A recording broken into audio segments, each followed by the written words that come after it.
suliranin, lahat ay aking kakayanin, pagkat ikaw ay kapiling. Subukin man ng panahon, mananatili sa'yo, Panginoon.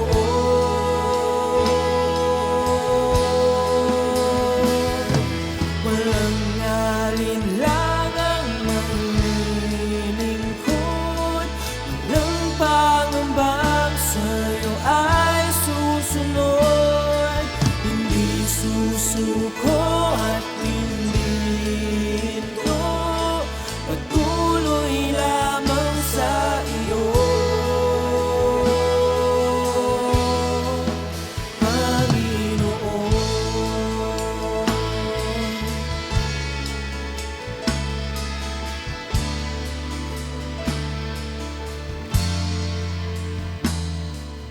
Ikaw ang Amen. Praise the Lord. Magandang gabi po sa ating lahat. Praise God. Narito naman tayo muli upang magkataupang palad sa gawain po ng Panginoon.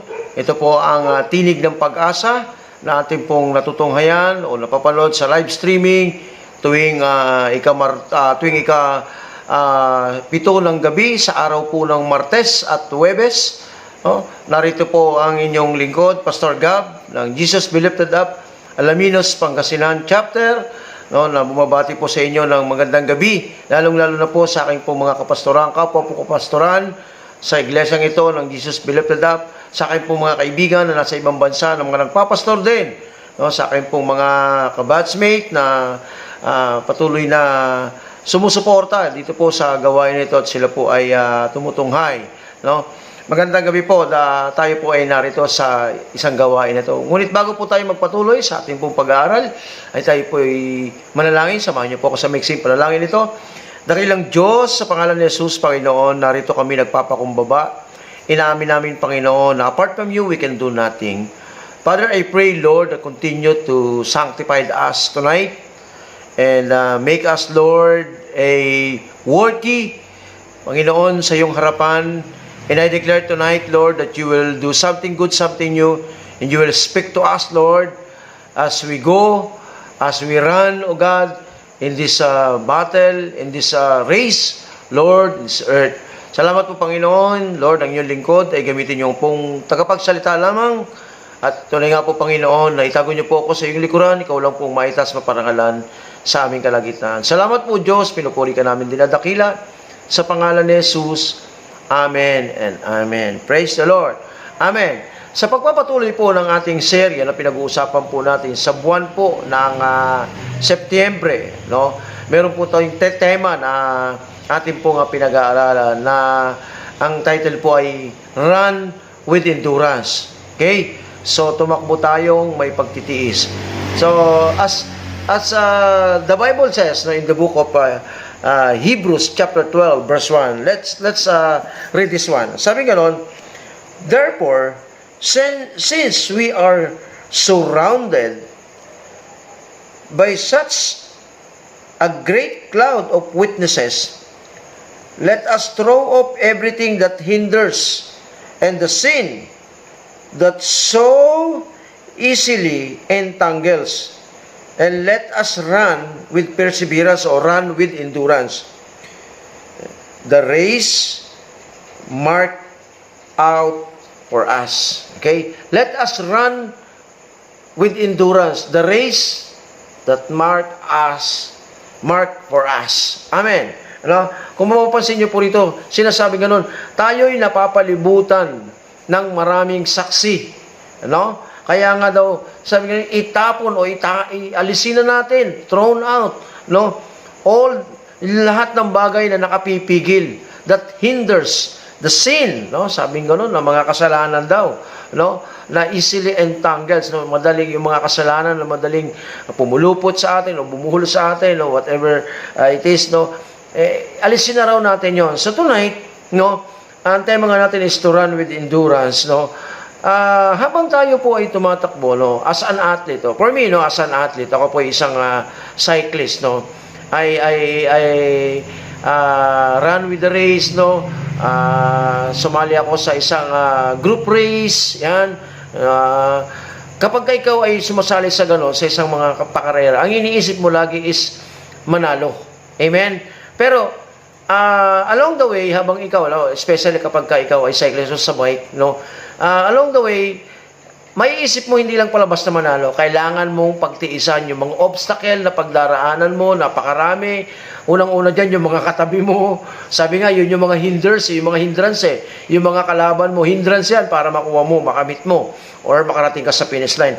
But then again, no, as the race goes by, habang tumatakbo ang karera, ano yan minsan ako, hindi naman po ako nanalo sa karera, but of course, naiiwan po no? Meron pong mas malalakas sa'yo, mas ensayado sa'yo. May iiwan. So, ang darating ngayon sa isipan mo, ay hindi na yung manalo dahil alam mo talagang malayo na. Ang iisipin mo na lang is to finish the race. Amen? To finish the race. Pero, paano mo matatapos yung isang laro o isang pakarera kung hindi mo pagtitiisan lahat ng obstacle? Alam niyo po ba, no, habang ikaw ay napupunta sa dulo, mas lumalaki yung bigat o mas bumibigat yung obstacle, no? Mas lalo ka nabibigatan. But then again, ano, alam niyo po sa paglilingkod natin sa Panginoon, especially nowadays, no, sa mga trend na mga nangyayari po ngayon, mga kapatid, no, makikita natin talaga pong naroon na, malapit na dumating ang ating Panginoong Hesus. And kinakailangan talaga natin to endure, talagang magtiis tayo ngayon, no, sa mga pinapakitang mga nangyayari sa mundong ito, yung mga kabi-kabilang gera na yan, mga baha na dati namang hindi naman binabaha, ngayon binabaha, yung mga dating may nagyayelo, ngayon po may heat wave sila. So, including, no, yung isa po sa pinaka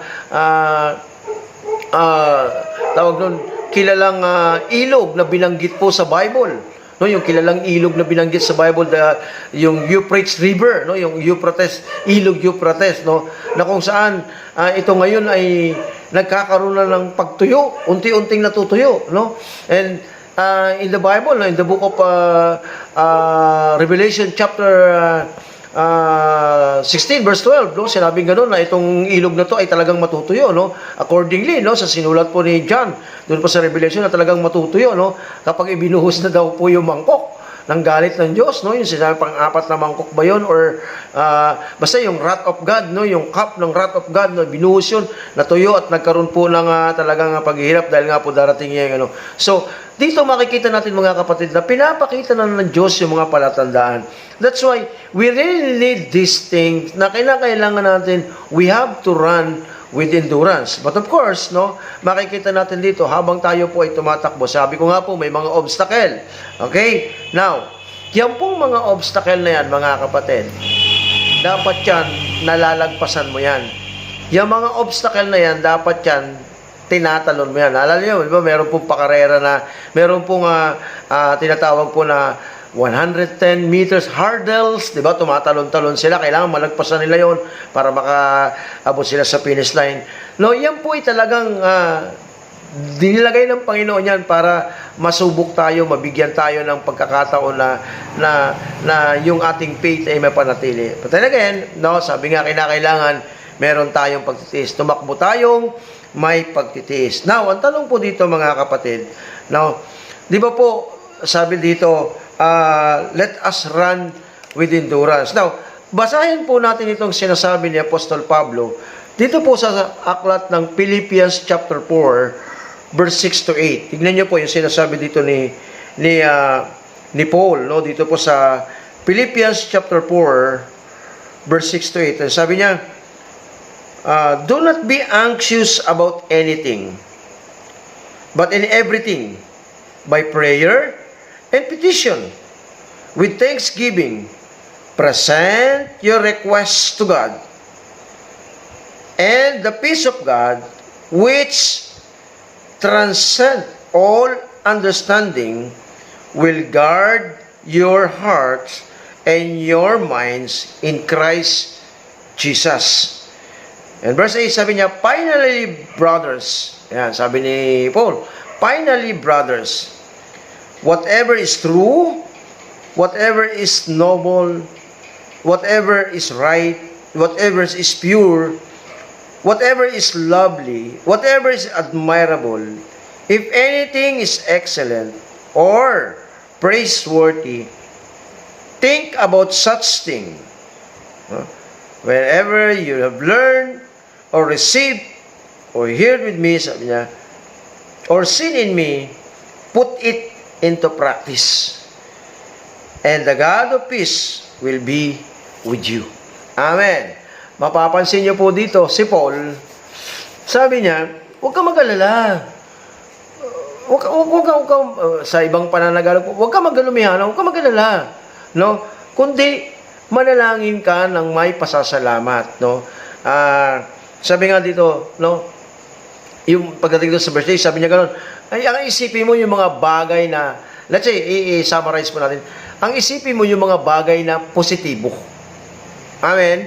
Now, habang tayo po ay tumatakbo sa buhay natin bilang mga Kristiyano, sabi ko nga po, makaka-encounter tayo ng mga obstacle, makakaranas tayo ng mga iba't ibang pagsubok. Then, magtataka ka, paano kayang gagawin ko dito? Ano bang dapat kong gawin? Well, of course, sa mga Kristiyano, alam natin, we have to talk to God, Lord, guide me, okay? So, guide naman tayo ng Panginoon. Pero tingnan niyo po, ito yung isa sa mga guidance na binibigay po ni Apostle Paul. Sabi niya gano'n, no? Finally, brethren, what is true? Yung tama lang ang isipin mo.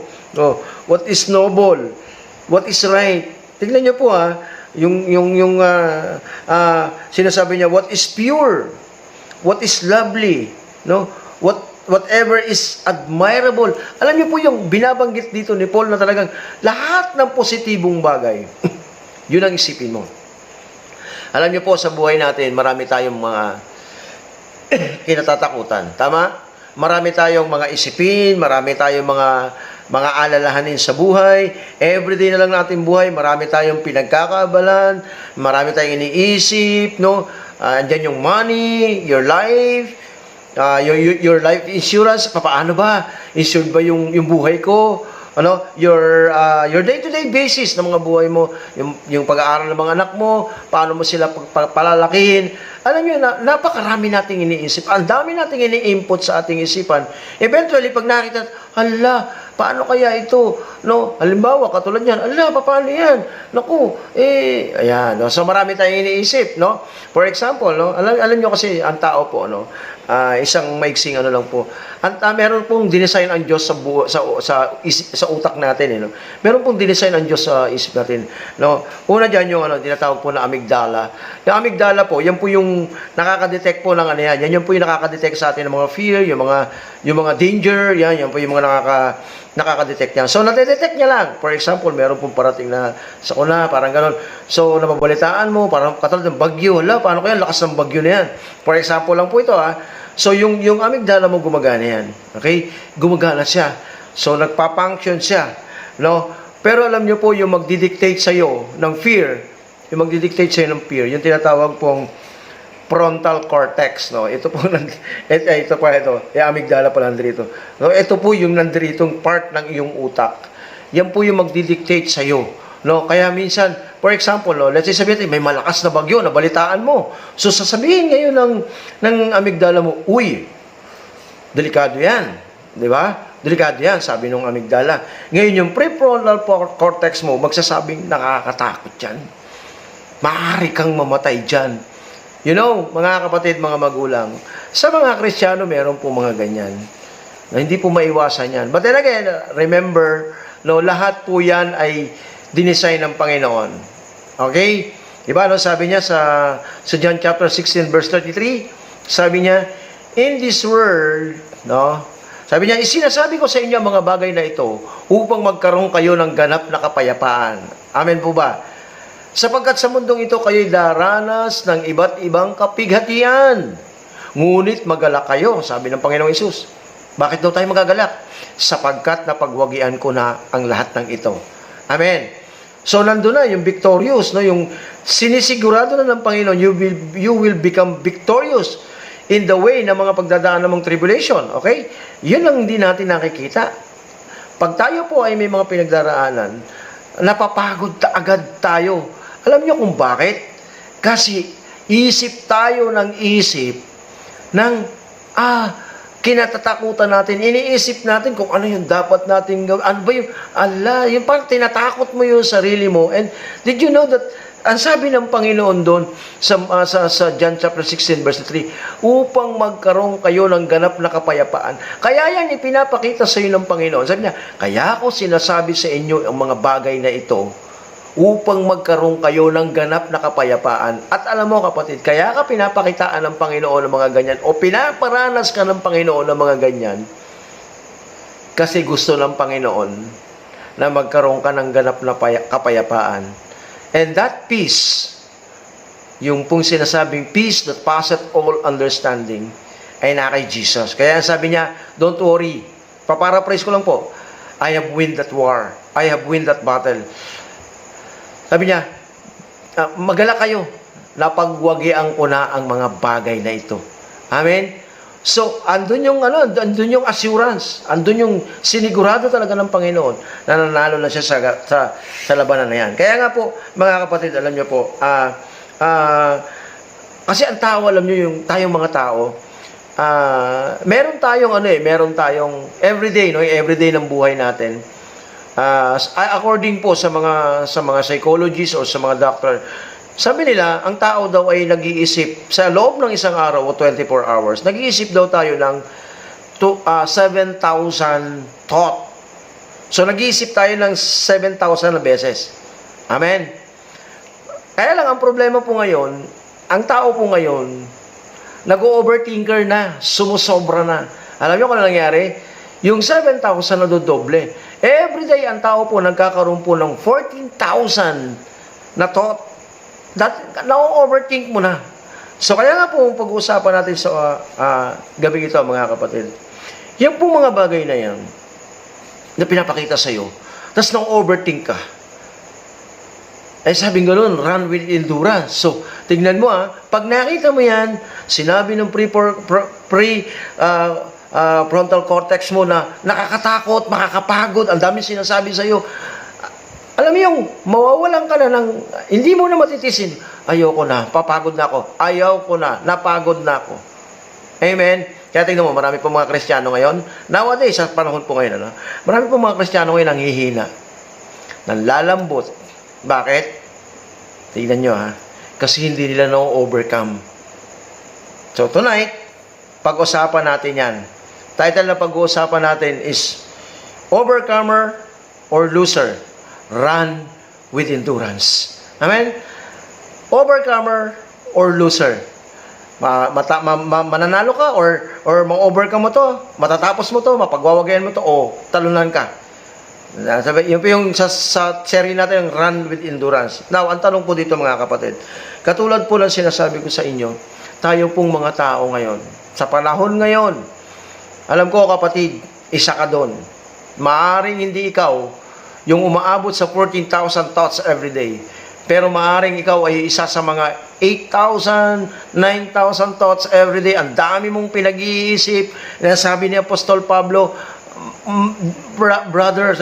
brethren, ang isipin mo ay ito yung mga kaibig-ibig, mabubuting bagay, no? Yun ang dapat na ginagawa natin Huwag tayong isip ng mga negatibo. Think what is positive, no? Lalo na yung positibo na nanggagaling sa Panginoon. Amen. So tingnan niyo po Ngayon, ang tanong dito, Pastor, paano po ba ako magiging overcomer? Para hindi ako maging loser.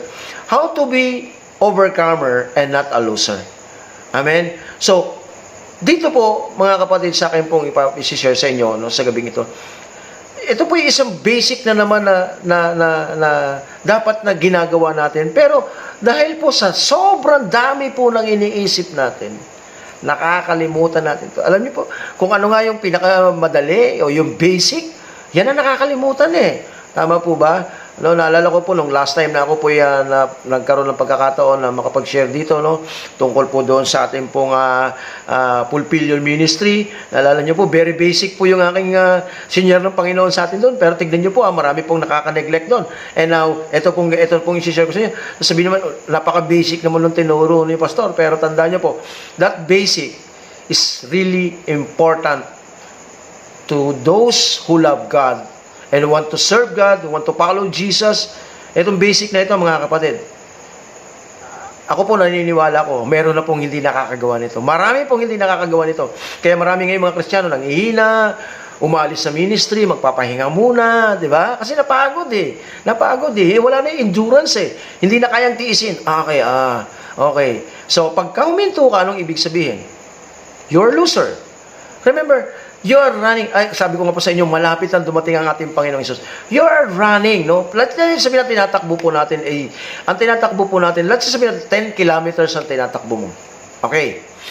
So, 10 kilometers, pagdating ng 10 kilometers, ano na po, finish line na. Pagdating ng 5 kilometers, napagod ka sa kaiisip. No, napagod ka. So, ang ginawa mo ngayon, hindi mo na matiis, huminto ka at bumalik ka. Ayoko lang pumunta ron. Babalik na lang ako sa pinanggalingan ko. Tingnan niyo po mathematically, grabe ang pagkatalo mo. Bakit? Nasa halfway ka na, nasa midway ka na ng paglalakbay mo. Ako po naniniwala, no? Tayo po ngayon ay nandoon na sa, siguro sabihin natin, baka lumagpas na nga tayo sa kalahati ng paglalakbay ng Kristyanismo. Malapit na po tayo dumating doon sa point na bubukas ang langit, bababa ang ating Panginoong Hesus.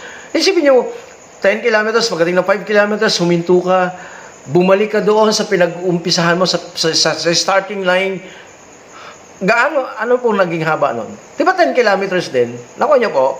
So, ganun po yun eh. Kung ngayon mo gagawin yan, mapapagod ka, ayaw mo na, mali yan, kapatid. Sabi nga, run with endurance. Now, how to be overcomer and not a loser? Paano ba tayo magiging overcomer at hindi tayo isang talunan? Number 1, ito po, very basic. Number 1, focus. Kailangan po nakafocus ka. As an athlete, for me, no, as an athlete, no, as a cyclist, kami po nakapokus kami sa road. No, nakapokus kami sa road kasi kapag hindi ka nakapokus sa dinadaanan mo o sa mga katabi mo, pagka yan ay nagkadikit-dikit, pwede kayong bumaligtad o sumagsemplangan kayong lahat mga siklista. Or hindi mo napansin na meron palang lubak, no, meron palang hump. So ganun eh. So kailangan nakapokus tayo. Kaya nga sabing ganun ng Hebrews chapter 12 verse 1, 'di ba? Sabing ganun, look unto Jesus, the author and the finisher of our faith. Diba? So, tingnan niyo po. Basahin natin maigi. Sabi nga nun, let us fix our eyes on Jesus, the author and the perfecter of our faith. Which, sabi po doon, for the joy set before Him, endured the cross. Mapapansin natin dito na mag-focus daw tayo sa ating Panginoon. Look unto Jesus. Tingin lang tayo sa Panginoon, kapatid. Doon tayo sa ating Panginoon na kung saan siya yung nagbibigay sa atin ng lakas. No, mag-focus ka sa gusto ng Panginoon na gawin mo, no?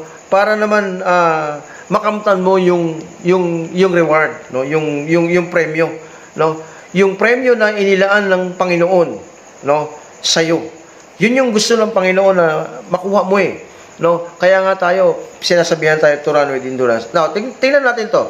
2 Timothy chapter 1 verse 7. Basahin natin to. 2 Timothy chapter 1 verse 7.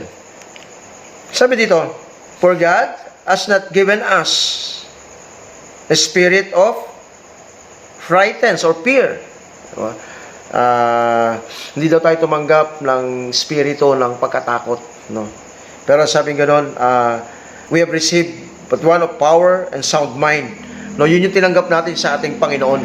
Kaya, tingnan niyo mga kapatid, kung tayo po ay magpo-focus doon sa ating pong race, which is, ang finish line po nito is to be with Jesus. Mapupunta tayo, makakasama natin Panginoon, makakasalubong tayo ng Panginoon sa area. Ang sabi po ng 2 Thessalonica, di ba? Makakasalubong natin Panginoon dahil i-caught up tayo by way of rapture, no? Mauuna yung mga patay, secondly, yung mga buhay. So, sabay-sabay tayong haharap sa ating Panginoon. Yun po yung pinaka-finish line eh. Yun yung pinaka-peak, no? Then, ang finish line po ay nandoon tayo sa langit. So, ito po yung sinasabi ganun, no? Na sa Hebrews chapter 12 verse 2, fix your eyes to Jesus, the author and the perfecter of our faith. Sa ibang version po niyan, no, look unto Jesus, the author and the finisher of our faith. No? Tingnan niyo po, doon tayo, focus tayo. Focus tayo doon sa kung ano yung pwedeng gawin ng Panginoon. At huwag tayo mag-focus ng focus doon sa mga pinag-iisip natin kung ano-ano. No? Eh sabi nga dito, no, kailangan maging overcomer ka eh. Hindi mo ma-overcome kung saan-saan ka nakalingon. No? Kung ano-ano yung mga binabantayan mo, tingin ka ng tingin. Just like you are inside the church, no? Ang tinitingnan mo yung fault, ang tinitingnan mo kung ano yung alam niyo ba yun, nagiging fault finder ka na lang sa loob ng church, tapos hindi ka na productive.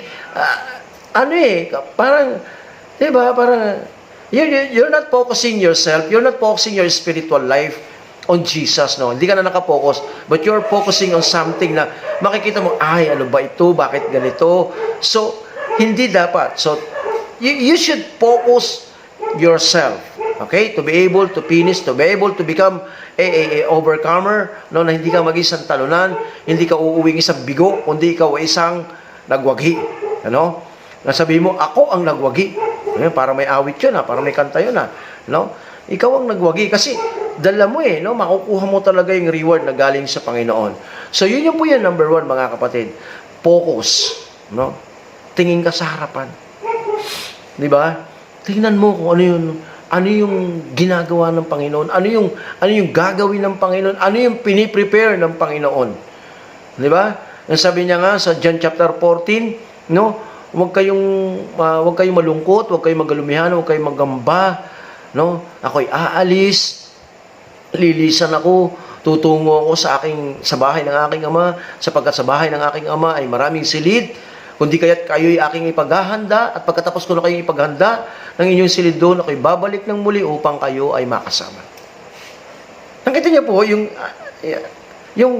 si Lord mismo ang gagawa para sa iyo. Yung reward mo. Kaya nga sabi ni Paul, di ba sabi niya, ang Diyos ang magpuputong sa kanya ng gantimpalang kanyang tinanggap, di ba? Sabi niya, I have kept my faith, I have fought a good fight, no? I have finished the race, sabi niya ganoon, no? Kaya tatanggapin ko na, sabi niya, ang korona ng tagumpay na ang ating Panginoong Hesus ang magpuputong sa akin ito. Makikita niyo mga kapatid, no? If you are focusing, no, nakapokus ka doon sa ginugusto ng Panginoon, nakapokus ka sa Panginoong Hesus, no? You're looking onto Jesus, hindi mo tinitingnan yung mga nangyari sa iyo. Hindi ka makakapag-isip ng mga kung ano-ano. Yung prefrontal cortex mo, hindi ka gana yan, hindi ka tatakutin yan. Bakit? Kasi alam niyo po, sinabi nga ng Bible, you have not received, no, under the spirit of fear, no? Sabi ng Romans chapter 8 verse 15, but you have received the spirit of being the Son of God, and you have the rights to call Him Abba, Father. Amen? So, yun yung tinanggap natin sa Panginoon. Okay? So, do not fear everything. Focus on to Jesus to become overcomer. Yan mga maraming pinag-iisip na yan, maraming mga problema na, hayaan mo na lang yan. Ano? Talagang ganyan. Sabi nga, daranas tayo ng iba't ibang kapigatian. Kaya huwag ka na magtaka kung dumaranas ka ngayon ng kapigatian. And secondly, mga kapatid, how to be an overcomer, not a loser. Pangalawa po, mga kapatid, very basic ulit. Okay? Ito kasi sabi ko sa inyo, ito yung mga nakakalimutan eh. Pangalawa po, set your priority. Amen. Di ba ano po sabi ng Bible? Sabi ng Bible, sa Matthew chapter 6 verse 33, seek it ye first the kingdom of God and His righteousness, and all of these things shall be added unto you. Okay? Pag sinabi pong first, priority yan. Tama? So, di ba parang let's say sabihin natin sa mga nakikipag-transaction ka, sa mga, kahit po hindi sa government, kahit po sa kung saan ka pupunta makikipag-transaction ka, basta pumipila ka, meron pong tinatawag na tawag nun, priority lane or para doon sa mga senior citizens, sa mga person with disability, no, PWD. Alam niyo po, sila yung una Alam niyo po, in everything na paglalakad po, kahit po sa munisipyo, kahit po sa private, yun lagi yung tinitingnan nila kung sino po yung pwedeng i-priority. Buntis, yan, di ba? Yung mga tao po na So, the same sa buhay po natin, mga kapatid. Katulad po ng sinasabi dito, seek it ye first the kingdom of God. Ang ibig sabihin po nito, priority. Priority muna ang Diyos sa buhay natin bago ang ibang bagay. Unahin muna natin ang Diyos. Yes, nandyan po ang mga pagsubok. Yes, nandyan po yung mga problema. Yes, nandyan po yung mga alalahanin. Ay nako, hindi po natatapos yan, mga kapatid. Dinesign ng Panginoon yan. Iba't ibang kapighatian. So, ibig sabihin, given na yan. Pero anong dapat mong gawin? Mag-set ka muna ng priority. Ano bang prioridad mo? Mag-isip na mag-isip? O ang priority mo ay ang Panginoon? Isipin mo kung ano yung gagawin mo dun sa wala. Nakukuha niyo po ako. Yung iniisip mo kung ano yung gagawin mo dun sa wala or iniisip mo kung paano, anong gagawin mong paraan. Samantalang ang sabi ng Panginoon dito, seek it ye first the kingdom of God and His righteousness. Ano kasunod? In all of these things shall be added unto you. In all of these things shall be added. Meaning po, kung ano yung kailangan mo, kung ano yung kulang sa iyo, dadagdagan ng Panginoon yan. At kung ano pa yung naroroon, na nando doon po sa kaharian ng Diyos. Amen? Kasi sabi ko nun, kingdom ang ano yung nasa kaharian ng Diyos, yun ang i-add sa iyo. Wow! Nakita niyo po? So, we must priority Jesus in our life. Okay? I-priority natin ang pagsisilbi sa Panginoon. I-priority natin ang pakikipag-usap sa Panginoon. I-priority po natin ang patuloy na pakikipag-usap sa Panginoon. I-priority natin ang patuloy na pagkakaloob ng kaluguran sa Panginoon. I-priority po natin, kailangan ang prioridad natin sa buhay natin, lalo na tayo mga Kristiyano, is none other than Jesus. Yung pamilya mo, secondary na lang yan. Yung asawa mo, secondary na lang yan. But of course, sabi gano'n, seek it ye first the kingdom of God and His righteousness. Amen? Kasi, ano na po yun kumbaga po, package deal na. Pagka kinuha mo yun, ando na lahat. Talagang, wow, wala na No? Ibig sabihin, ando na. Bibigay na sa iyo ng Panginoon lahat. No? And, tingnan niyo po, ang sabi po dito, sa book of Psalms, Psalms chapter 42, verse 3 to 5. Yan.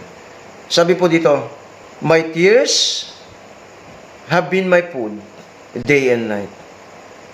While all day long people say to me, where is your God?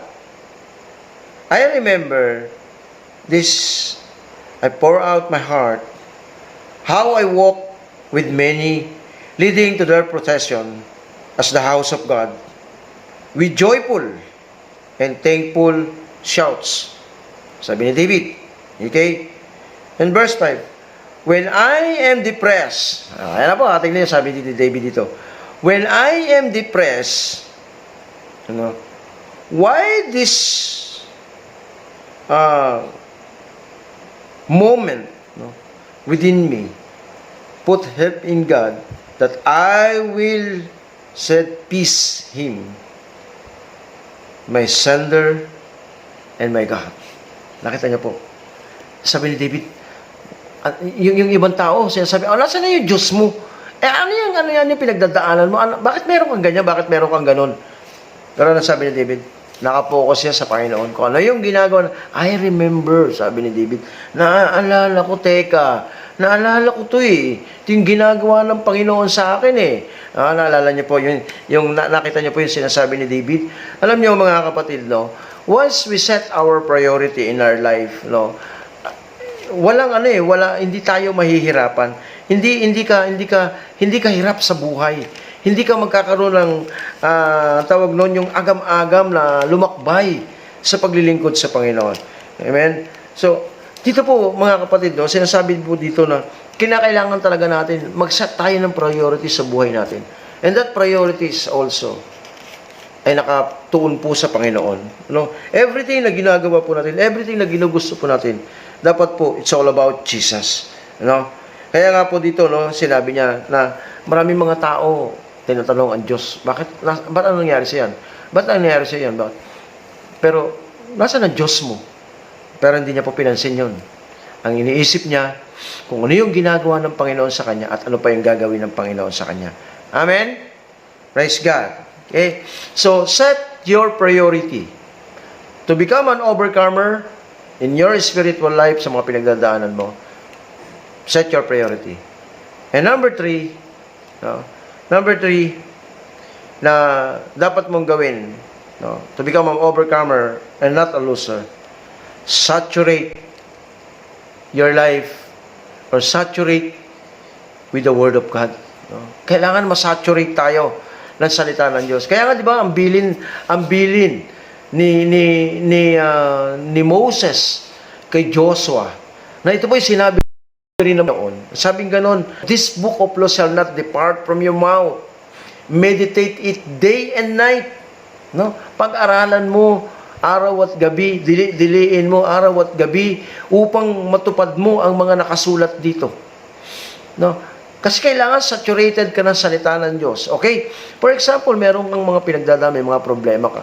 Then, hindi mo alam yung sinabi ni Paul doon sa binabasa natin kanina. Sa Philippians chapter 4, verse 8. Sabi ni Paul, my dear brethren, my dear brother, think such all of this. Yung mga bagay na itong dapat na iniisip mo. Hindi mo alam, hindi ka saturated ng salita ng Diyos. Hindi ka nababalutan, hindi ka sakop ng salita ng Diyos. Hindi mo alam kung anong gagawin mo. You will not know. You will not know. Even you're a Christian. Kaya importante po, meron tayong devotion, meron tayong prayer, meron tayong pagbabasa ng Word of God. Alam niyo yung prayer, salita natin sa Panginoon, yung pakikipag-usap natin sa Diyos. At yung Bible po, yun naman yung pakikipag-usap ng Diyos sa atin. No? Kaya importante na saturated tayo No? Ngayon, there comes a times na dumating sa puso mo o sa isipan mo. Itong prefrontal cortex mo, nagsasabi ng danger, ng fear. Dahil saturated ka, ang sabi ng Panginoon, do not fear, for I am the Lord your God. Will uphold you, the righteous right of my hand. Alam mo kagad, no, sabi ng Panginoon, di ako pwedeng matakot. Okay, alam mo kung ano yung gagawin mo. Because you are saturated with the Word of God, you overcome. Na-overcome mo yung mga bagay na gumugulo sa buhay mo. Na-overcome mo yung mga problema mo. Na-overcome mo yung mga anxiety. Alam niyo, usong-usong yun, yung anxiety, depression. Alam niyo, if you are saturated with the Word of God, wala sa yan, walang anxiety. Sabi niya, do not be anxious. Di ba sabing ganon?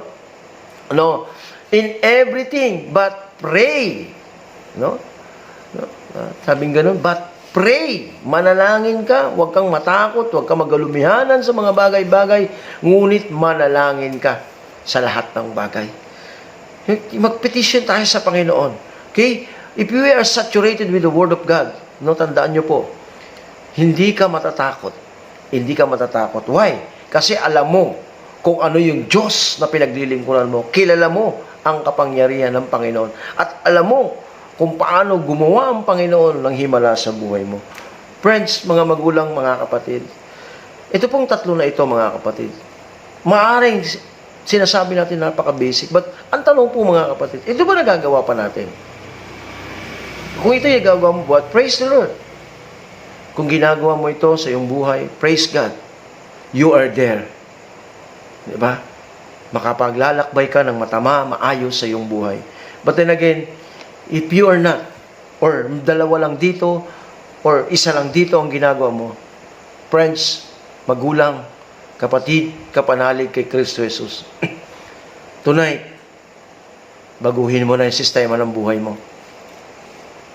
You will not become an overcomer unless you align yourself to Jesus.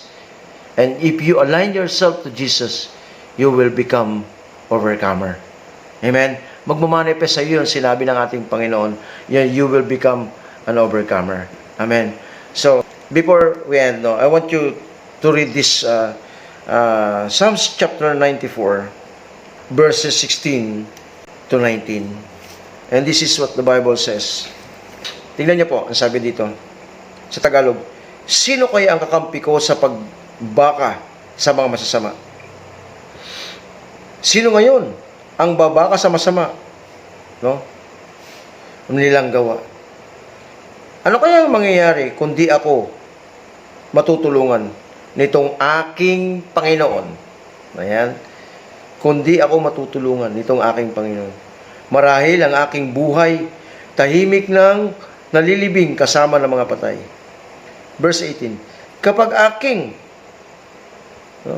nagunitang ang paako'y dumudulas dahilan sa pag-ibig mo, O Diyos, ako'y tumatatag. And verse 19, kung ako ay ginugulo ng maraming suliranin, ang wagas na pag-ibig mo ang sa akin umaliw. Wow! Grabe naman, mga kapatid. Isipin mo yun. Ano? Ito lang pala ang dapat nating gawin, mga kapatid. No? Para mag-overcome tayo sa mga bagay nito. Katulad nito, no, sabi niya, no, yung pag-ibig ng Diyos ang nagpapatatag sa Kanya. Church, naisin po natin na maranasan natin yung love ng Panginoon, yung pag-ibig ng Diyos, yung pagyakap ng Panginoon. Pilitin po natin. Ano po yung tawag na to? Ay siguraduhin natin. Talaga pong kinakailangan natin gawin ito. Amen? Di ba? Kasi nga, tignan nyo po, maliwanag na sinasabi dito. No? Pag sa verse 19, kapag aking nagugunitang ang paako'y dumudulas, dahilan sa pag-ibig mo, O Panginoon, ako'y tumatatag. Just because of your love, God, no, I become here. Nagiging nakakatayo ko. No, I become strong. No? Parang I renew my strength because of the love na binigay mo sa akin. Diba? Kaya nga, alam niyo mga kapatid, kung tayo po ay patuloy na mag-iisip ng mga bagay na nakalulugod sa Panginoon, no one will make us down. Walang makatatalo sa atin. No hindrance. No sin. Sabi nga ganun, that can entangle us. Ano sabi ng Hebrews chapter 12 verse 1? No sin can entangle us. Wala eh. Kung tayo po ay naroon na nasa Panginoon. And lastly, what the Bible says in Romans chapter 8 verse 31, what can we say about this? Sabi ni Paul, what can we say about this? If God is with us, who can be against us? Ang tagot po dyan mga kapatid, ang sagot dyan, wala. Wala. No weapon shall prosper against us. Kaya tandaan mo mga kapatid, tandaan nyo po mga kapatid, mga magulang, mga kamanggagawa, kung tayo po ay patuloy na tumatakbong nagtitiis, siguraduhin po natin na ma-overcome natin ang lahat ng mga obstacle na pagdaraanan natin. Yung mga hindrances na yan ay hindi yan magiging dahilan para tayo po ay huminto. Kahit na ikaw po ay ma-down, mabagsak ka, dumapa ka, tayo ulit, laban lang mga kapatid. Kaya nga po, be an overcomer, not a loser. Run with endurance. Can we pray? Father God in heaven, Lord, hallelujah, thank you for your word tonight. Truly, O Lord, that you are our strength. You are our everything. You are our, Lord, supplier. In everything we have, Lord, is coming from you. Wala kaming pwedeng ipagmalaki sa iyo, Panginoon, O God. And thank you, Lord, for tonight that you have teach us, that you have taught us, Lord God. The word, the things na pwede namin gawin, Panginoon, to be able na kami po ay maging isang overcomer and we will not be a loser. Because you said, O God, that you have overcome this world, and so are we. Father, I pray, Lord, that continue to touch your people. Continue, Lord, hallelujah, to speak to us. And Holy Spirit, remind these things so that we can walk in it. And I pray, O God, that each and everyone, O Lord, who watch this, who listen this, Lord, this live streaming, I declare, O Lord, that your divine intervention, O God, be upon each and everyone. Lord, I entrust everything unto you. Maraming salamat po, Panginoon, sa iyong pag-ibig, sa iyong pagyakap, at sa iyong presensya. Ito po ang aming samot dalangin sa pangalan ni Jesus. Amen and amen. Maraming salamat po, mga kapatid, sa inyo pong pagsama, pakikinig ng ating pong mga mensahe na binigay sa atin ng ating Panginoon. Ako po'y nag-aanyaya na tungayan niyo po ang mga gawain natin tuwing Martes at Huwebes po sa ating pong Tinig ng Pag-asa sa ganap na ikapito ng gabi. No? At meron po tayong Speaks Live. Ayan. Every Monday po yan. So, napapakinggan din yan sa gabi 7 p.m. So, ito po mga kapatid, nagbibigay po sa atin ng encouragement at strength. Okay? So, muli, ito po ang inyong lingkod, Pastor Gab Cruzada, ng Jesus Believed Up, Alaminos, Pangasinan, na bumabati sa inyo ng magandang gabi at maraming salamat po sa inyong pakikinig.